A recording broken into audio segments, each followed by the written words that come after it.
Welcome to part one of a look at frontotemporal dementia. In this section, we're going to look at what it is and what causes it. Frontotemporal dementia is really an umbrella term for a group of deteriorative progressive brain diseases that primarily affect the frontal and temporal lobes of the brain. These lobes are associated with personality, behavior, and language. FTD or frontotemporal dementia is one of the most common subtypes of dementia in people under the age of 65. It commonly occurs between 40 and 60, but cases have been found as young as 20 years old. These people have a very short life expectancy post-diagnosis, usually between 2 to 10 years. There are several subtypes of frontotemporal dementia, each characterized by different symptoms. Behavior variant FTD or BV-FTD is a subtype that is characterized by changes in judgment, personality, and behavior. The individual may exhibit socially inappropriate behaviors, lack of empathy, impulsivity, or apathy, which is another word for lack of interest. Then there's primary progressive aphasia, or PPA. PPA primarily affects the language abilities of the individual. There are three variants. There's a non-fluent agrammatic variant, there's a logopenic variant, and there is the semantic variant of PPA. Each variant is associated with very distinct language impairments.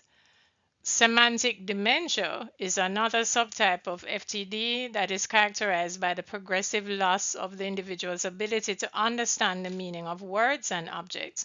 The individual may be fluent but have what we call empty speech, which means it has no meaning, and difficulty recognizing familiar faces and objects. And lastly, there is progressive supranuclear palsy, PSP, and corticobasal syndrome, CBS.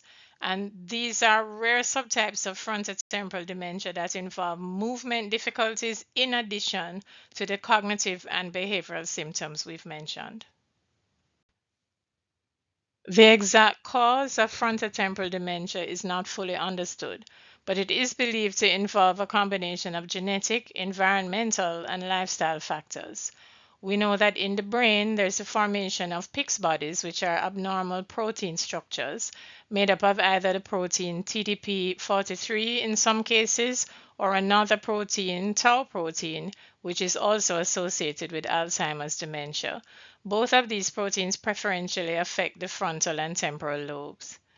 There's currently no cure for FTD, and treatment focuses on managing symptoms and improving the quality of life through medication, therapy, and support services. So that's all for our part one look at frontotemporal dementia. Stay tuned for part two, where we talk about the symptoms and possible treatments. Follow me on social media. On YouTube, I'm Deborah Calendar. On Instagram, I'm at Calendar Deborah. On Facebook, I'm Deborah Calendar Dementia Care and Physiotherapy. On Twitter, I'm at Debbie CJ. On TikTok, I'm Deborah Calendar 4. On Threads, I'm Deborah Calendar. And on LinkedIn, I'm Deborah Calendar Dementia Care Physiotherapy. Thanks for listening, and bye for now.